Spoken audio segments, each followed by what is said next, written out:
You're on the air. Is Ellen DeGeneres canceled? It sure looks like it. Rumor has it the daytime TV host is about to walk away from her own show, and it's all because people have finally caught up to the fact that Ellen isn't as nice as she wants us to think.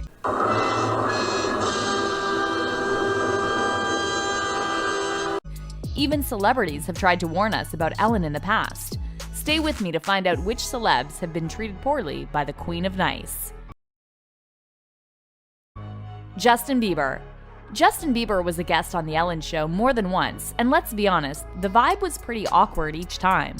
One time, Ellen was so out of line that Justin couldn't help but call her out. Ellen started off the interview by talking about Justin's new album and video, but then out of nowhere, she started grilling him about nude paparazzi photos taken on his Bora Bora vacation. As if asking Justin how he felt about the intrusive shots wasn't enough, Ellen decided to put the nude paparazzi photos on the big video screen for everyone to see. Talk about mean.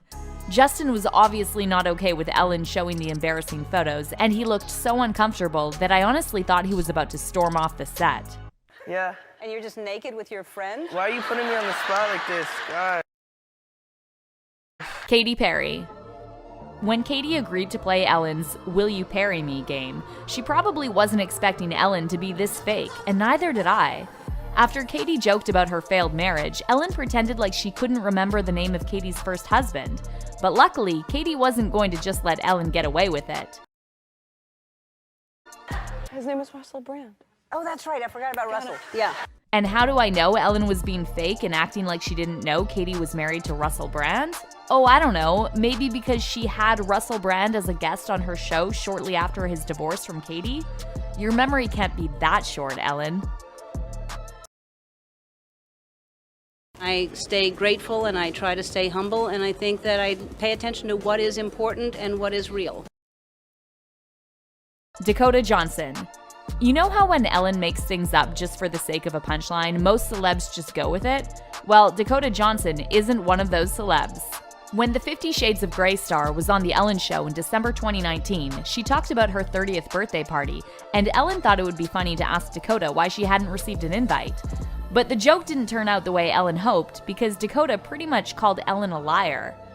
Ellen looked super uncomfortable and tried to change the subject, but Dakota wasn't having any of it. Last time I was on the show, last year, you gave me a bunch of about not inviting you, but I didn't even know you wanted to be invited. She even pulled out the receipts and said that everyone at The Ellen Show knew about the invite. How awkward was that? Oh, and Dakota also made sure to let Ellen know that she preferred another comedian anyway. But Tig Notaro performed at your party? She did. She did a set? She did. It was a surprise. What did she do? A bunch of funny stuff. She's hilarious. She's my favorite comedian. Other than you. Bye. Don't you just love it when people stand up to bullies? I sure do. In recent months, her character has been called into question. What do you say to those critics? I don't say nothing. I don't say nothing to them, really. I don't know who any of them are. I don't know if she knows who any of them are. She's up in a high place, and people love to take cracks when they got time. I have personally seen all of the love that she puts in the world, so it's just like people just got time. You know, people got time. So people will always try to tear people that are on top down. Yeah. As multiple former employees and staffers have come forward to reveal that her work environment is anything but safe, fair, and fun. Rather, they note that it's toxic, racist, and more. Let's start this off first, not with talking about the victims of these actions, but by talking about how the team responded to it. After the multiple former employees came forward, they made a statement. Over the course of nearly 2 decades, 3,000 episodes, and employing over 1,000 staff members, we have strived to create an open, safe, and inclusive work environment. We are truly heartbroken and sorry to learn that even one person in our production family has had a negative experience. It's not who we are and not who we strive to be, and not the mission Ellen has set for us. The statement continued, "For the record, the day-to-day responsibility of the Ellen Show is completely on us. We take all of this very seriously, and we realize, as many in the world are learning, that we need to do better, are committed to do better, and we will do better." One former employee revealed that the heart of the toxic environment is the show's executive producer, not Ellen herself. People focus on rumors about how Ellen is mean and everything like that, but that's not the problem, they said. The issue is these 3 executive producers running the show who are in charge of all these people, and who make the culture and are putting out this feeling of bullying and being mean. They feel that everybody who works at the Ellen show is lucky to work there, so if you have a problem, you should leave because we'll hire someone else. Because everybody wants to work here, they added. But why does this particular statement matter? Long-term intent. Because if it's just about the producers and not Ellen, the show can go on. If Ellen was the one in the crosshairs, which she still is in other ways, and the media is continually barreling down on her, then the show is at risk of getting cancelled. But the executive producers, no one really knows them. I bet you can't even name the ones who have been accused, and that's the point. They're trying to put the blame on them and then feign ignorance so that they can get clear of this and just continue on with the show. All in all, this statement is a farce, a PR written thing that was meant to convey innocence and shock to dilute the various and numerous stories that have been brought up against these people who turned what should have been a fun environment into a torturous place where few felt truly safe. In truth, this statement did nothing but prove that they do have something to hide and that it needs to be looked into, which it apparently is, which is good because the stories that have come forward are nothing short of sad.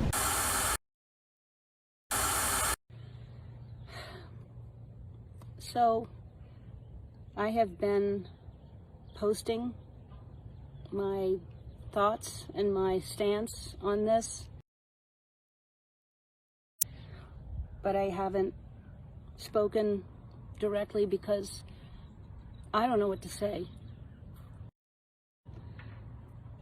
I am so sad and I am so angry, and I know I'm not going to say the right thing. I know that there are going to be a lot of people who are going to be in disagreement with what I say, but I have a platform and I have a voice, and I have always stood for equality. I have always wanted to be the voice for people who felt like they didn't have a voice, because I know what that feels like. And maybe you don't agree with how it's coming out, but you have to understand it, and then we can heal it. I'm just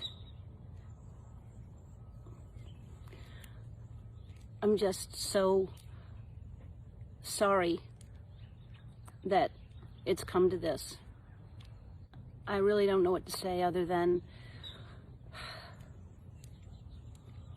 this has gone on way, way, way, way too long.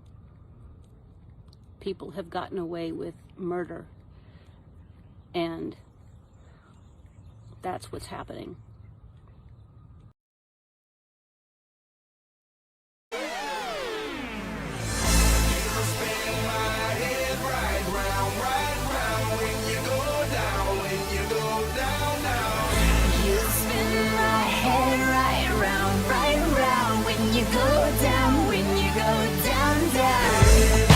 With my swagger, hop in there with yo, I got places to go.